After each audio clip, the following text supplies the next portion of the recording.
আজি এজেপি আৰু কংগ্ৰেছ দলৰ আৰু অন্যান্য দলৰ প্ৰায় 350 ব্যক্তিয়ে আমাৰ দলত আহি যোগদান কৰিছে। মই কিছু ব্যক্তিক আজি প্ৰায় 20 বছৰ ধৰি চিনি পাওঁ। আজি এনেকুৱা কিছুমান ব্যক্তিয়ে যোগদান কৰিছে 20 বছৰ ধৰি চিনি পাওঁ। তেখেতলোক কংগ্ৰেছ দলৰ জাগিৰোড সমষ্টিৰ শীৰ্ষ নেত্ৰী বা নেতা আছিলে আৰু তেওঁলোকে বহুত দিন ধৰি কংগ্ৰেছ কষ্ট কৰি হ'লেও কৰিছিল। আজি আমাৰ দলত যোগদান কৰাত মই অত্যন্ত সুখী। মই ভাবোঁ যে মই আকৌ কৈছোঁ কেইগৰাকীমান ব্যক্তি মই এজেপিৰ হওক বা কংগ্ৰেছৰ হওক বহু আগৰ পৰা চিনি পাওঁ। সামাজিক গুৰুত্ব তেখেতলোকৰ কি, ৰাজনৈতিক গুৰুত্ব কি তেখেতলোকৰ মই ভালদৰে বুজি পাওঁ। গতিকে মই অত্যন্ত সুখী তেখেতলোকে আমাৰ দলত যোগদান কৰাৰ কাৰণে। আমাৰ দলত তেখেতলোকে উচিত সন্মান পাব, উচিত স্থান পাব আৰু আমাৰ দলৰ অৱস্থান আৰু শক্তিশালী হ'ব বুলি মই বিশ্বাসী।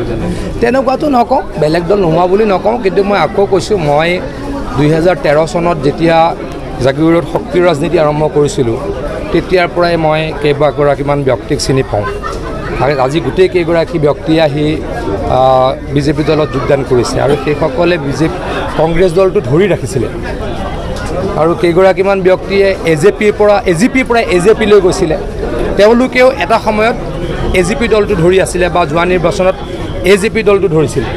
তেখেতসকলো আহি আমাৰ দলত যোগদান কৰিছে। মই অত্যন্ত সুখী হৈছোঁ, তেখেতলোকক ধন্যবাদ জ্ঞাপন কৰিছোঁ।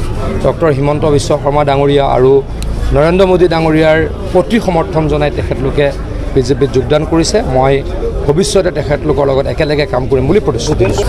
চাওক, ৰাস্তাই ৰাস্তাই ঘূৰি ফুৰিবতো পাৰি, ৰাস্তাই ৰাস্তাই ঘূৰি ফুৰাত কোনে বাধা দিব, কিন্তু ক'ত কিমান মানুহ হৈছে, কিমান আদৰণি জনাইছে সেইটো গুৰুত্বপূৰ্ণ কথা।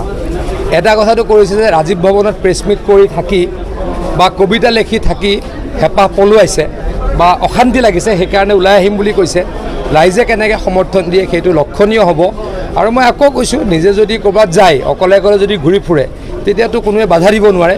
ভূপেন বৰা ডাঙৰীয়া সেইটোৱে হ'ব বুলি মই বিজেপি দলৰটো একো নহয়। এই মুহূৰ্তত কংগ্ৰেছৰ ভোটহে কোনে ল'ব উথপ লাগিছে। এফালে এজেপি, এফালে ৰাইজৰ দল, এফালে নতুনকৈ আৰু পাৰ্টি আহিছে। এই দলবিলাকে কাৰ ভোট ল'ব বিচাৰিছে? কংগ্ৰেছৰ ভোট ল'ব বিচাৰিছে। গতিকে তাৰ পৰা বিজেপিৰ কোনো ক্ষতি নহয়। আমি আপোনালোকে দেখিছে এইকেইদিনত হোৱা যিকেইটা নিৰ্বাচন পৌৰসভা, তাত 80খন পৌৰসভাৰ ভিতৰত 77খনত জিকিছোঁ। যি 3খনত আমি হাৰিছোঁ তাত আমাৰে ইণ্ডিপেণ্ডেণ্ট জিকিছে, কংগ্ৰেছটো জিকা নাই। আৰু এইবাৰ অভিলেখ সংখ্যক গুৱাহাটী মিউনিচিপেল কৰ্প'ৰেশ্যনত 60টা ৱাৰ্ডৰ 58টাত জিকিছোঁ। দুটাও কিহৰ কাৰণে হাৰিছোঁ সকলোৱে জানে। গতিকে এইবিলাক অভিলেখ সংখ্যক ইলেকশ্যনৰ ৰিজাল্ট। বাই ইলেকশ্যনৰ আগতে যদি কোনোদিনেই থাউৰাত কোনোদিনে 2000ৰ ওপৰত নিজিকে, 3000ৰ ওপৰত নিজিকে। আমি যোৱা 2 বছৰ মৰিয়নীত 2000 ভোটত হাৰিছোঁ। তাত কিমান ভোটত জিকিছোঁ? তাত জিকিছোঁ 32,000, 42,000। গতিকে ভোটৰ সংখ্যাটো কিমান বাঢ়িছে? মানে কিয়? মই আকৌ কৈছোঁ, নৰেন্দ্ৰ মোদী ডাঙৰীয়াৰ সুশাসন আৰু হিমন্ত বিশ্ব শৰ্মা ডাঙৰীয়াৰ কাঢ়া সিদ্ধান্ত ল'ব পৰা কথাৰ কাৰণে অসমৰ ৰাইজে বিজেপিক আৰু বৰ্ষপূৰ্তি অনুষ্ঠানত অমিত শ্বাহ ডাঙৰীয়া অহা কথা আমি সকলোৰে আদৰিবলৈকে সাজু হৈছোঁ।